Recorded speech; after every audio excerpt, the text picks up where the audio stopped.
My name's Ben Walkenhorst. I'm the Managing Director and Principal of No Fussing About. In short, we're a marketing services agency that gets standout results without the big agency games. But I've been told a little bit about that my personal background is really interesting, so I thought that I'd tell you a bit about that. You saw Walkenhorst as a surname. That's a German surname. I was born in Bangladesh, very untechnological country, and I was adopted from one of Mother Teresa's orphanages. I was adopted to a small town, Western Victoria, west of here, called Horsham. And to be honest, the only big thing there, apart from Timmy Watson, from just up the road, was the big koala. Horsham, I grew up on a small farm and had the great farming experience. And one of my first jobs was in a computer store. I was building computers, I was servicing computers, and I ended up selling computers. Fast track 20 odd years. I put myself through university, 4 different jobs, 5,000 people applied to get in the PR course, 55 got in. And I am here 18 years later talking to you about emerging technologies.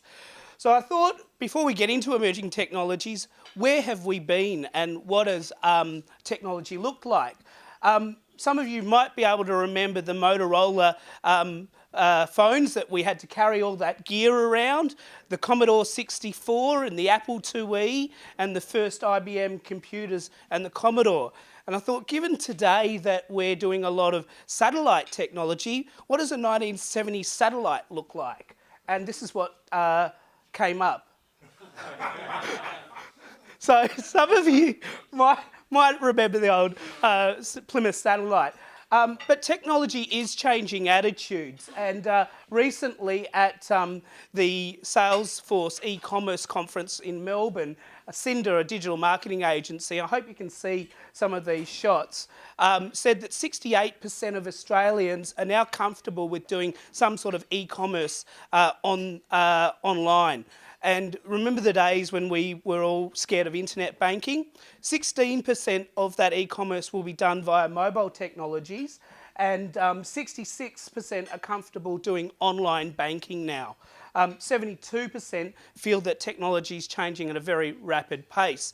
And for marketers, there were some stats as well that Simon will bring up. 71% of people like me are convincing people like you that mobile technologies are very important in your business and should be a core part of your products and services. And 58% of us actually have a dedicated mobile marketing team. Steve's team, I'm sure, does a lot in this space as well. So moving on. Let's look at device awareness. 87% of Australians will be using some sort of mobile technology, and by 2019, 25% will have a smart watch. Has anyone ordered theirs yet? No one in the room. I'm looking forward to mine.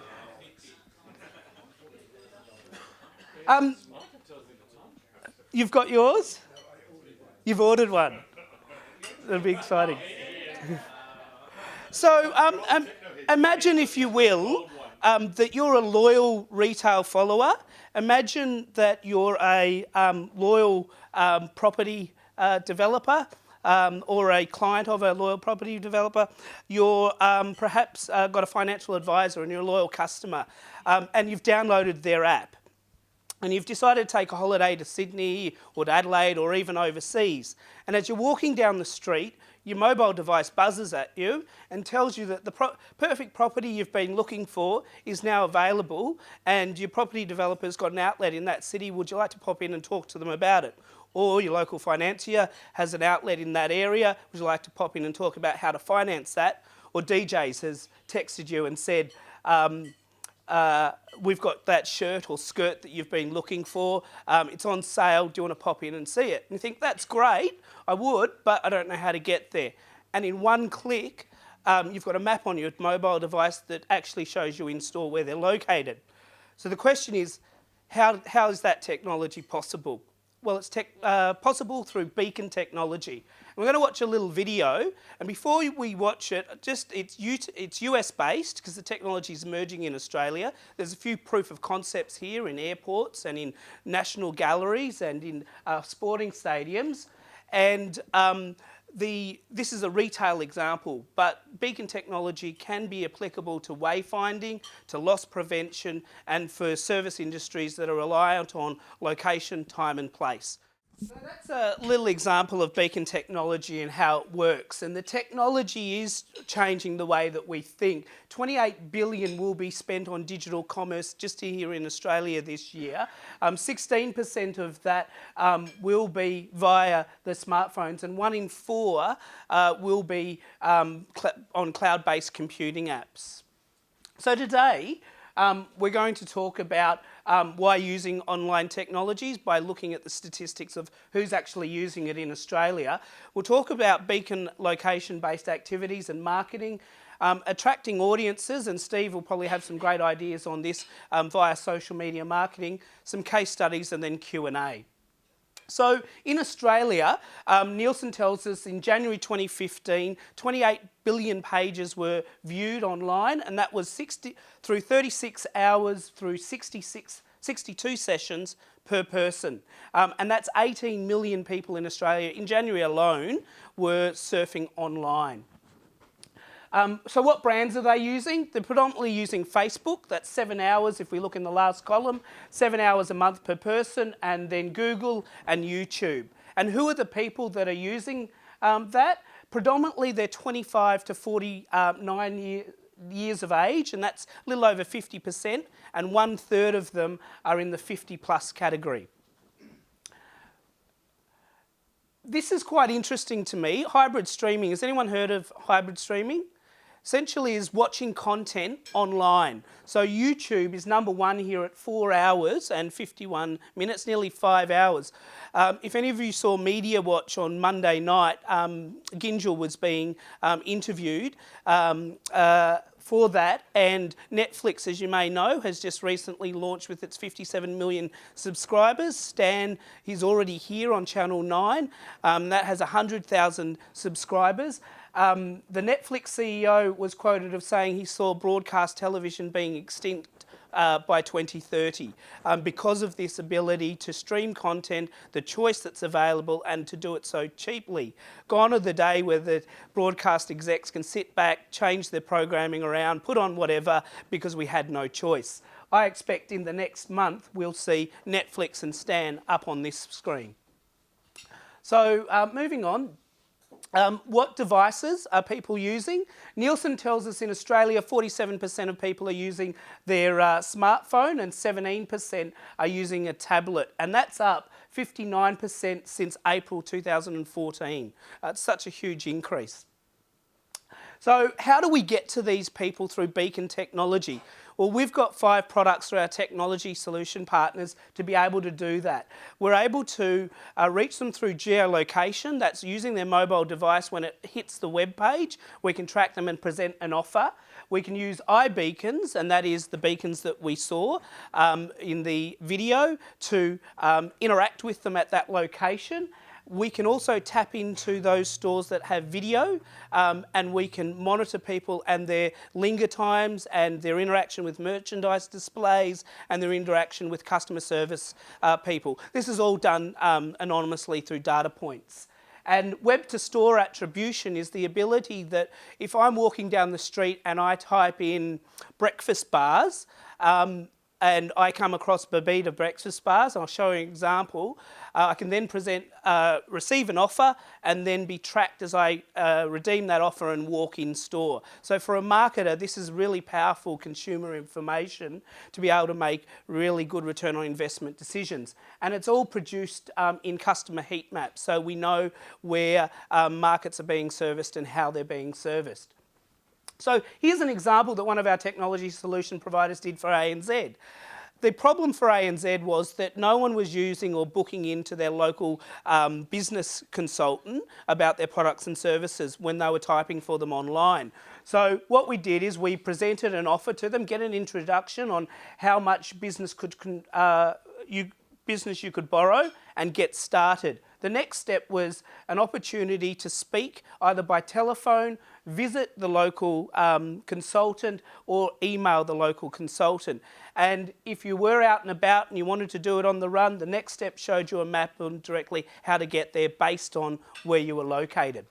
Another example was the Bavida breakfast bar with Mona Lisa International. So what we wanted to do was capture all the people searching online for breakfast bars, present them with an offer about our breakfast bar, but also tell them exactly where it was in vicinity to where they were located. So we could then present them an offer that came up on their mobile phone as a little button at the bottom of the screen. They tapped on that to find out how to get to the store and where it was located on the actual shelf, and then we could track them walking into the store and then purchasing that. So in terms of return on investment and the ability to push traffic to a store and to a location, Mondelez were able then to make educated decisions and also to say back to Woolworths and Coles and the other supermarkets have better negotiating power on where their product should be on the shelf based on this technology. If we move on, how does it work? In the background, it's essentially reading this left to right. There's 4 lines of code that talks to the proximity beacon or to our technology cloud, and it provides the campaign offer and then all of the data heat mapping. And that's the next slide, which shows an example in Singapore. We did a proof of concept with 7-Eleven, rolling out through Singapore, Malaysia, Indonesia and China. And this is one of the heat maps that they were able to tell where people were searching for information, whether those segments were underserviced or overserviced, whether they should open up bricks and mortar or whether they should open up kiosks in airports and so forth, and whether their outdoor media was actually being viewed and was in the right place. So that's talking about beacon technology, and I was also asked to talk a little bit about social media and be interested to hear what Steve has to say. While social media, in my view, is not emerging, I believe that many businesses in Australia are still treating it as an emerging technology. Some of the stats, and these stats come from October last year, so they've probably gone up slightly, but on Twitter in Australia there's 2.8 million people using it. In Facebook there's 12 million out of our 20 million population, with 7.3 million using their Facebook app. And on YouTube there's 12.9 million people, and LinkedIn, which I believe is the Facebook for business, 4 million people. And marketers like me will spend 240 million this year on digital and social media marketing, and that'll skyrocket to 706 million in 2019. These are stats that Umbrella put out. That data, or that money, is being taken out of print. As Steve said, it's perishable. We can track this and it's a better spend for us. So people often ask me, why should they go into social media? Should I be on social media? I had a plumber come to me the other day and say, I want to be on the Twitter. And the first question I ask is, well, where else are you presented, and what's your strategy? What's your brand strategy, and how do you want to be perceived by others? So I believe that social media should be part of a broader digital strategy. And I think that you need to then understand who is accessing those platforms in terms of the market, and what market are they attracting, and is it the market that you want to attract from a business point of view? With the plumber example, I said to him, so how do people make the decision on purchasing your product? He says, oh, their mate refers them. I said, well, wouldn't it be better spending that money on getting your customers to tell their mates to come to you rather than putting money into social media and Twitter if the people deciding to buy your products are actually not using Twitter and not there?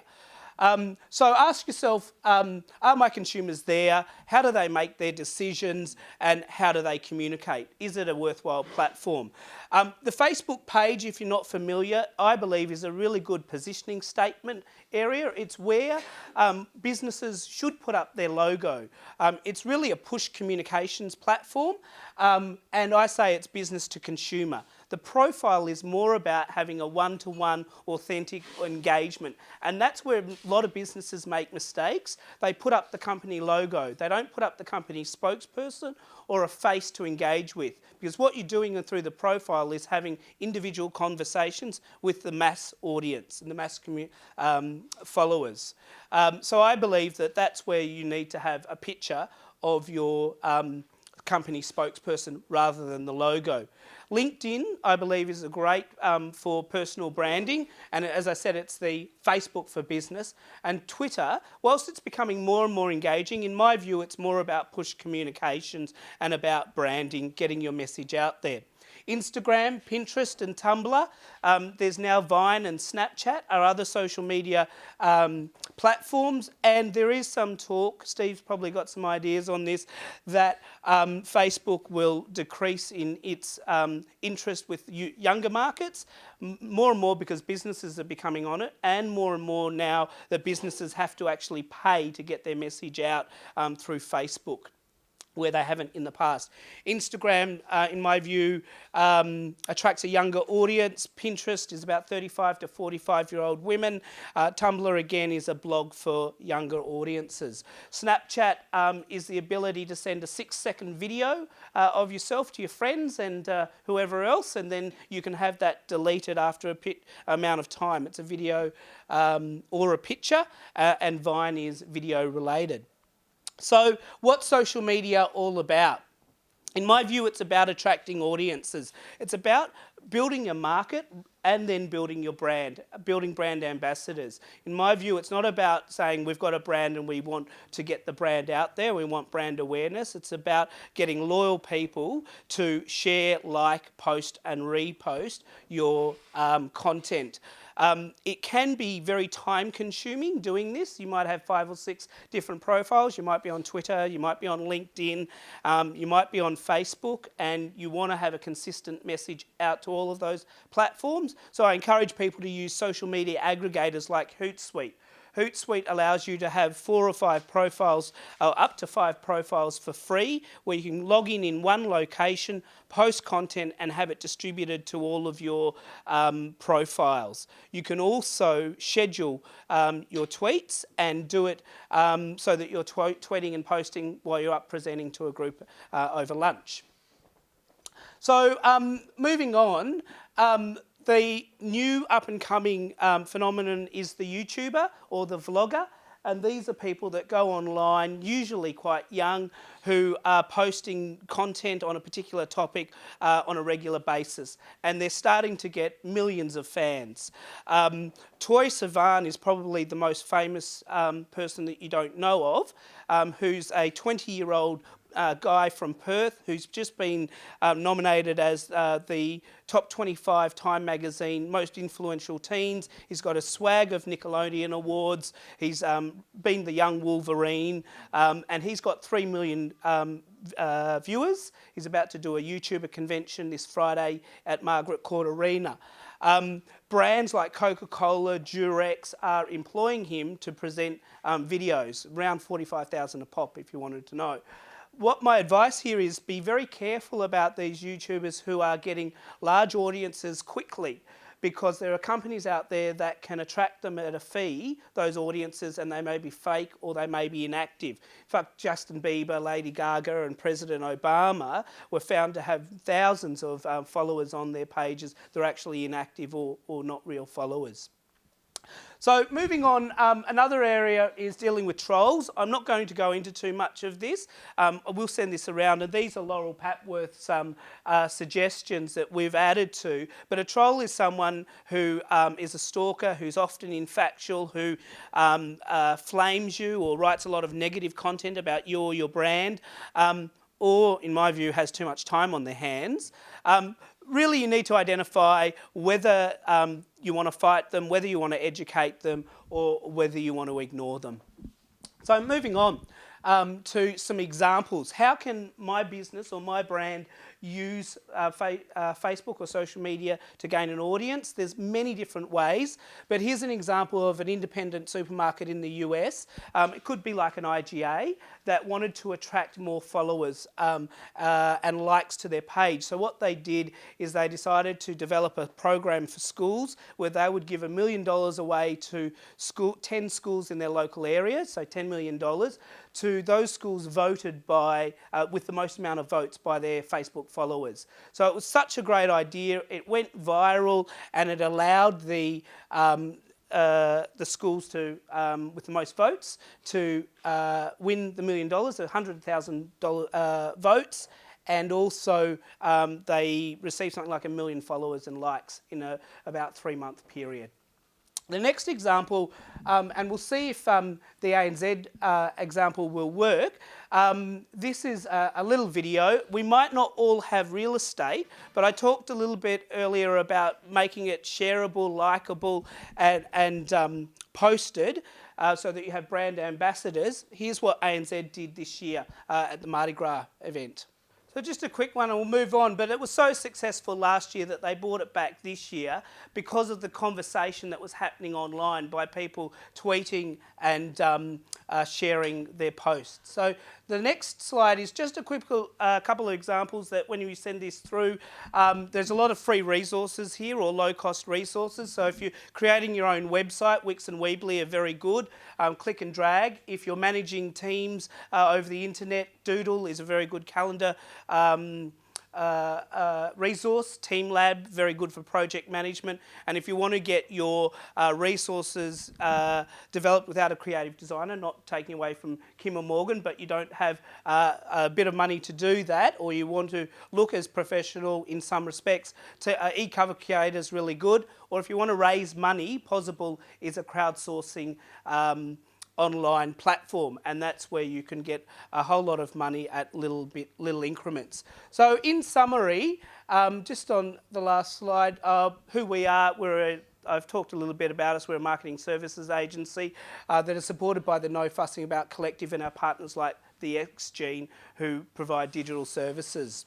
And in summary and to close, I'm from Mother Teresa to Melbourne, and we're from Commodore 64 to mobile technologies and into the future with wearable technologies and beacon technologies. Thank you very much for your time. I'm happy to answer any questions.